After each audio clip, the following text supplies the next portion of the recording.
अस्सलाम वालेकुम नाज़रीन, आप देख रहे हैं A1 ग्लोबल टीवी और मैं हूं नाइला भट्टी। सबसे पहले शामिल करते हैं आज की अहम खबरें।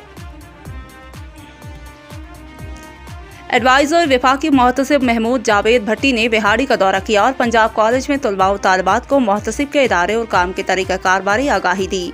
खबर शामिल करते हैं डिस्ट्रिक्ट बिहाड़ी से। डिस्ट्रिक्ट ब्यूरो चीफ मोहम्मद मौसम जोया की रिपोर्ट के मुताबिक एडवाइज़र मुल्तान रीजन वफाकी मोहतसिब महमूद जावेद भट्टी ने बिहाड़ी के दौरा के दौरान पंजाब कॉलेज में तलबा और तालिबात को मोहतसिब के इदारे के बारे आगाही दी। उन्होंने तलबा से खिताब करते हुए कहा कि सबसे पहले हज़रत उमर फारूक रज़ी अल्लाह अन्हु ने एहतसाब का महकमा कायम किया ताकि अपने मातहत काम करने वाले अफसरान का मुहासबा किया जा सके।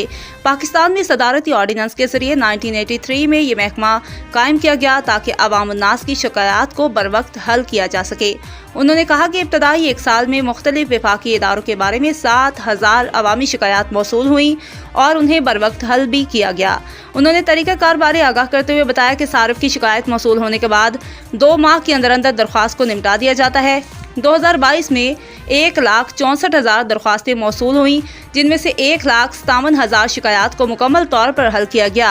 आज के जदीद दौर में मोबाइल ऐप के जरिए से भी आसानी के साथ शिकायत दर्ज करवाई जा सकती हैं। वफाकी महकमों, वापडा, डाकखाना और नादरा जैसे इदारे शामिल हैं। तलबा तालिबात ने एडवाइज़र वफाकी मोहतसिब से सवालात और जवाबात भी किए।